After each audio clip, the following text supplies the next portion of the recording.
नमस्कार दोस्तों, advance class online platform पे मैं ब्रजेश कुमार करंट अफेयर्स के साथ आपका स्वागत करता हूं। तैयार हो जाइए करंट अफेयर्स के बेहतरीन क्वेश्चंस, बेहतरीन जानकारी के साथ। आइए देखते हैं पहला क्वेश्चन। देखिए पहला क्वेश्चन,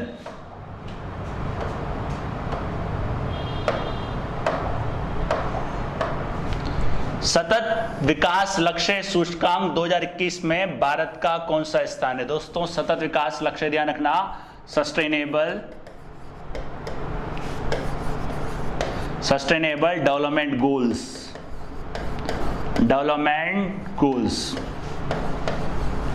इसके अंदर 17 लक्ष्य रखे गए दोस्तों, 17 लक्ष्य रखे गए। और ये कौन तैयार करता है? यूएनओ के द्वारा ये तैयार किया जाता है। तो 2021 में भारत का स्थान कौन सा है? 2021 में भारत का स्थान है 117वां। कितने में से दोस्तों? 193 में। और अगर अपन बात करें लास्ट ईयर की 2020 की, तो वो थी आपकी दोस्तों 115वां 193 में से। ध्यान रखना, ये था 2020 और ये 2021 लेटेस्ट है। ध्यान रखना, ये लेटेस्ट है। और ये 19 का, ध्यान रखना 19 का 20 में, 20 का 21 में, ये एक साल आगे चलता है। याद रखिएगा दोस्तों। इसके बारे में डिटेल से और देखते हैं। ये देखिए, इसके अंदर ये 17 गोल रखे गए हैं। ये इसमें पूरे एक नो पॉवर्टी जैसे कि, और ये गुड हेल्थ, और ये क्वालिटी शिक्षा की गुणवत्ता को, और इस प्रकार साफ सफाई, सैनिटेशन, 24 आवर इलेक्ट्रिसिटी, इस प्रकार के 17 गोल इसके अंदर रखे जाते हैं। जो 17 गोल रखे जाते हैं, इसमें से कौन सा देश इन 17 गोलों के में से पालन करता है? उसका 17 गोल हैं, और कौन से इसके नहीं है। अब भारत की जो स्थिति है दोस्तों, ध्यान रखना, रिपोर्ट 2021 संयुक्त राष्ट्र संघ द्वारा तैयार की गई, और भारत 117 स्थान देशों में 21 में, और 20 में था 115वें नंबर पे। अब आप सोचो भारत की स्थिति कितनी दयनीय है, वो है इसलिए गंभीर मामला है। कोविड-19 के बाद काफी सारी चीजों में दिक्कत आई थी, काफी सारी चीजों में बदलाव आई थी। अगर इस रैंकिंग में बात करें, भारत में 4 जो दक्षिणी एशियाई देशों में से है, भारत किनसे नीचे है? वो है भूटान की रैंक है 80, नेपाल की 96, श्रीलंका की 94, बांग्लादेश की 109। तो इनसे भी नीचे है भारत। देखिए भारत की स्थिति, इनसे भी नीचे है भारत। ध्यान रखना दोस्तों, 117वां स्थान, और 17 सतत विकास लक्ष्यों के लिए ये जाना जाता है। फर्स्ट रैंक की बात करें दोस्तों, फर्स्ट में इसमें स्वीडन, फर्स्ट में इसमें ध्यान रखना दोस्तों स्वीडन आपका। फिर आगे दोस्तों, अगर लास्ट लेक्चर देखा हो तो स्वीडन में ध्यान रखना carbon neutral, CO2 neutral factory लग रही है। हिडलबर्ग जो सीमेंट निर्माता कंपनी है, वो यहाँ पे लगा रही है स्वीडन की राजधानी स्टॉकहोम, और स्टॉकहोम फेमस है नोबेल पुरस्कार के लिए। और पहले भी काफी बार मैंने स्वीडन के बारे में आपको बताया है। याद रखना दोस्तों, फर्स्ट रैंक है स्वीडन, और भारत का स्थान है इसके अंदर। और ये तो देखिए यूएनओ तैयार करता है। अगर अपन राष्ट्र की बात करें, देश में ये कौन तैयार करता है सतत गोल? उसके अंदर 16 गोल रखे गए, 16 लक्ष्य रखे गए थे। इसको तैयार कौन करता है दोस्तों? नीति आयोग। अगर देश की बात करें तो देश में इसको तैयार करता है नीति आयोग। याद रखना दोस्तों।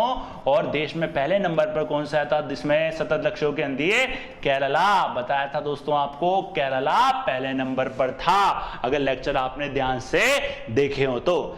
ध्यान रखना, राष्ट्रीय स्तर पर तैयार करता है नीति आयोग, और अंतरराष्ट्रीय स्तर पर तैयार करता है संयुक्त राष्ट्र संघ। उसमें शामिल किए जाते हैं उसके सदस्य।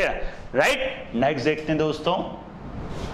नेक्स्ट देखिए, किसे विश्व बैंक का शिक्षा सलाहकार नियुक्त किया गया है? किसे विश्व बैंक का शिक्षा सलाहकार नियुक्त किया गया? इनका नाम है रणजीत सिंह दिसाले। याद रखना दोस्तों, इनका नाम है रणजीत सिंह दिसाले।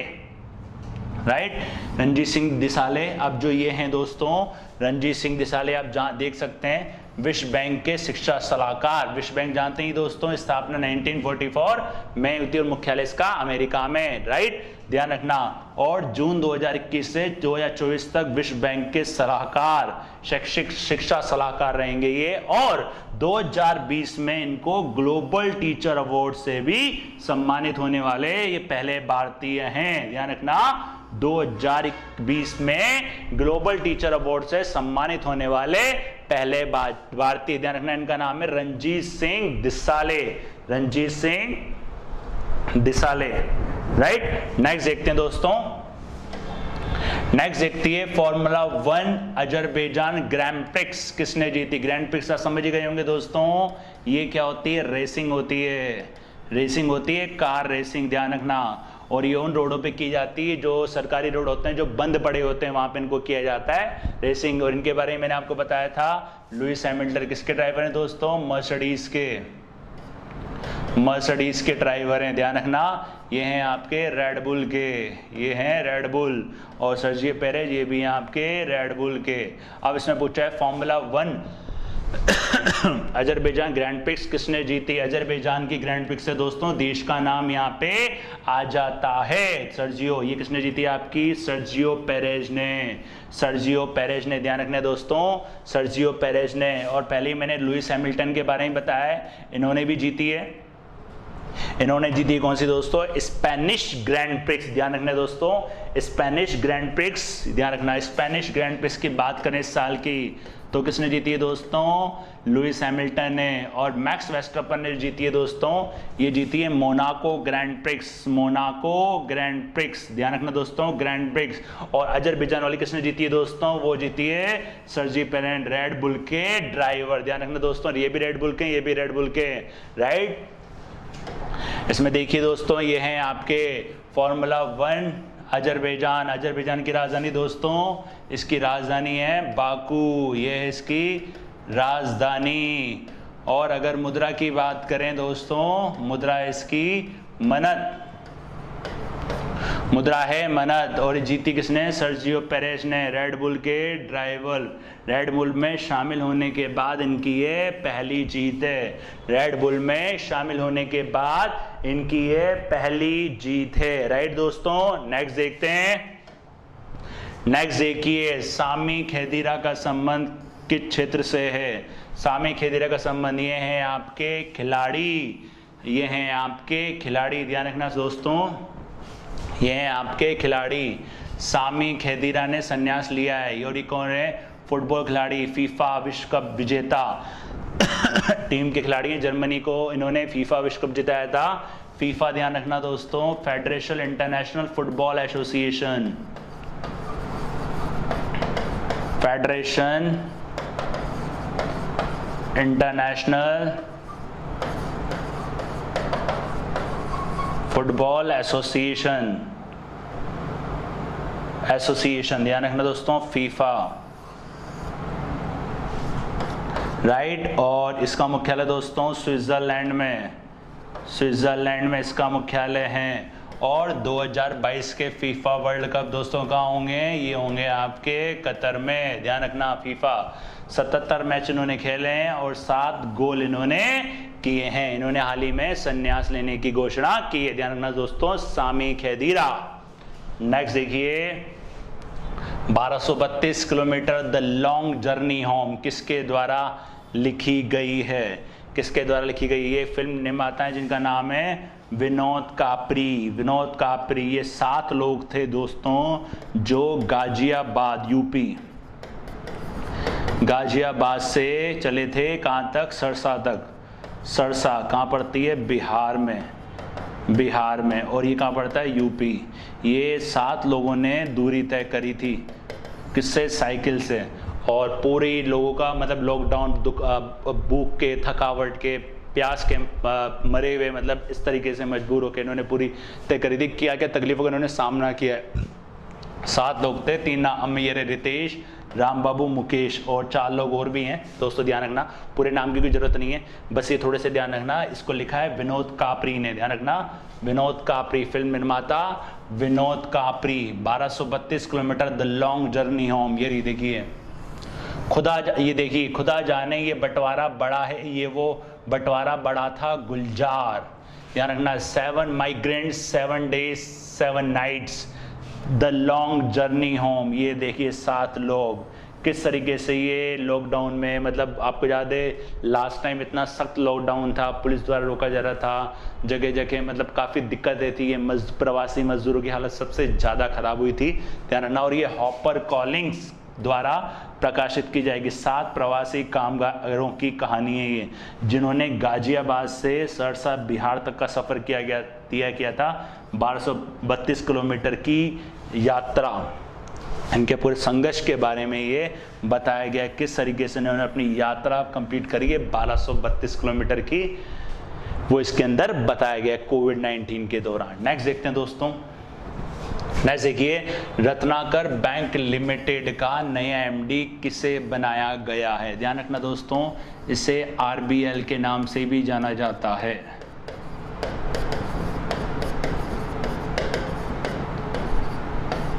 कहाँ का बैंक है दोस्तों? ये महाराष्ट्र का बैंक है, ध्यान रखिएगा, महाराष्ट्र का बैंक है रत्नाकर बैंक लिमिटेड। इनका नाम है विश्ववीर आहूजा, ध्यान रखना, विश्ववीर आहूजा। विश्ववीर आहूजा को बनाया गया दोस्तों रत्नाकर बैंक लिमिटेड के नए प्रबंध निदेशक, विश्ववीर आहूजा।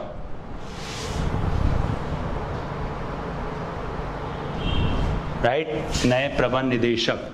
नेक्स्ट देखते हैं दोस्तों, विश्व महासागर दिवस कब मनाया जाता है? विश्व महासागर को दोस्तों आप समुद्र दिवस के नाम से भी कह सकते हो, समुद्र दिवस भी आप बोल सकते हो, विश्व सागर दिवस भी इसको बोल सकते हो, कोई दिक्कत नहीं। वर्ल्ड ओशियन डे ये मनाया जाता है दोस्तों 8 जून को, ये मनाया जाता है दोस्तों 8 जून को, ध्यान रखना दोस्तों 8 जून वर्ल्ड ओशियन डे, विश्व महासागर दिवस 8 जून को। इसका विषय ध्यान रखना दोस्तों, the ocean life and life, इसके ध्यान रखना द ओशियन लाइफ, इसकी जो थीम है इसके ध्यान the ocean life and livelihood, ocean life and livelihood, ध्यान रखना livelihood, ocean life and livelihood. और ये जो है 2030 तक सतत विकास लक्ष्य में इसको शामिल किया गया है, ध्यान रखना, महासागरों, समुद्रों और समुद्री संसाधनों का संरक्षण और स्थायी रूप से इनका उपयोग करना। महासागर, समुद्रों और समुद्री संसाधनों का संरक्षण और स्थायी रूप से इनका उपयोग करना। 1992 में रियो डी जेनेरियो कहाँ पड़ता है दोस्तों? ब्राजील में, ब्राजील में रखा गया था। पृथ्वी शिखर सम्मेलन में प्रस्ताव रखा गया और 2008 में इसकी स्थापना हुई, 2008 में इसकी स्थापना हुई, 2008 में इसको शुरू किया गया दोस्तों, ध्यान रखना दोस्तों। ये आपका मासा ओशियन डे, समुद्र डे या सागर दिवस कुछ भी पूछे कब आता है आपका? 8 जून को। सतत विकास लक्ष्य जो मैंने आपको बताए थे दोस्तों 17 गोल हैं, उसके अंदर इसको शामिल किया गया है। नेक्स्ट देखते हैं दोस्तों, पारिस्थितिकी तंत्र के लिए संयुक्त राष्ट्र का दशक कब से कब तक मनाया जाएगा? ये 10 साल का दशक होगा दोस्तों, 2021 से 2030 तक, ध्यान रखना दोस्तों 2021 से 2030 तक। इसके जो नाम दिया गया वो दिया इकोसिस्टम रिस्टोरेशन 2021-2030, इकोसिस्टम रिस्टोरेशन दशक 2021 से 2030 तक चलेगा। यूएनईपी और एफएओ के द्वारा के सहयोग से, ध्यान रखना सहयोग तत्व हैं इसके, ध्यान रखना ये हैं इसके सहयोग, फूड एंड एग्रीकल्चर ऑर्गेनाइजेशन, ध्यान रखना, और UNEP, United Nation Environment Programme, UNEP और एफएओ के द्वारा सहयोग से ये काम करेगा, सनेतृत्व से काम करेगा, ये ध्यान रखना, नेतृत्व से ही काम करे। इसका उद्देश्य दोस्तों ध्यान रखना, लोगों और प्रकृति के लाभ के लिए दुनिया भर में लाखों हेक्टेयर परिस्थिति के तंत्र का संरक्षण करना। और जर्मनी ध्यान रखना, जर्मनी दुनिया का पहला देश है जिसने इसके लिए 14 मिलियन यूरो का फंड दिया है, 14 मिलियन यूरो का फंड दिया है। यूएनईपी ध्यान रखना, यूनाइटेड नेशन एनवायरनमेंट प्रोग्राम बताया था मैंने आपको दोस्तों, और यूएफ and food and agriculture organisation, Italy Rome के अंदर इसका हेडक्वार्टर है। और यूएनईपी कहाँ आता है दोस्तों? ये आता है आपका नैरोबी केन्या के अंदर, ध्यान रखना, United Nation Environment Programme, right. 14 million euro fund इसके अंदर दिया जाएगा, दिया है, किसने दिया दोस्तों? जर्मनी। और ये कब से कब तक चलेगा? 2021 से 2030 तक। नेक्स्ट देखिए, विश्व बैंक द्वारा भारत के सूक्ष्म लघु मध्यम उद्यम को बढ़ावा देने के लिए कितनी राशि मंजूर की गई है? किसके द्वारा दोस्तों?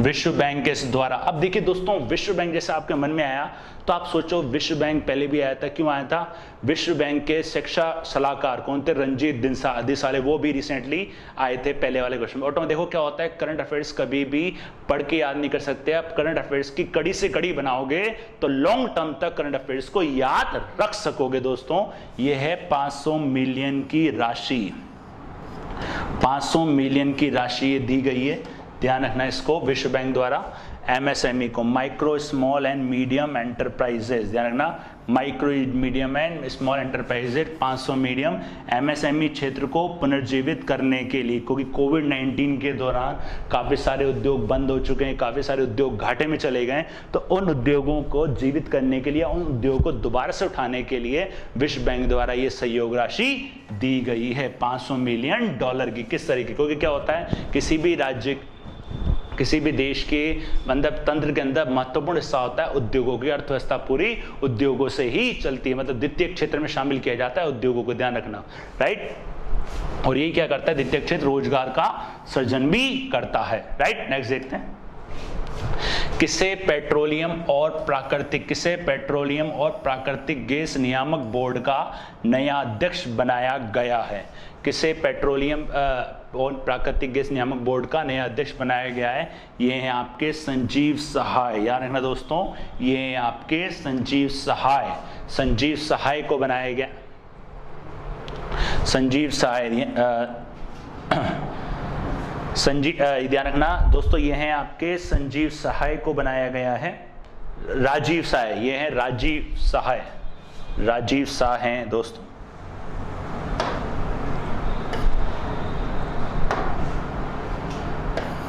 राजीव आएगा यहाँ पे, राजीव सहाय को ये बनाया गया है, ध्यान रखना, राजीव सहाय।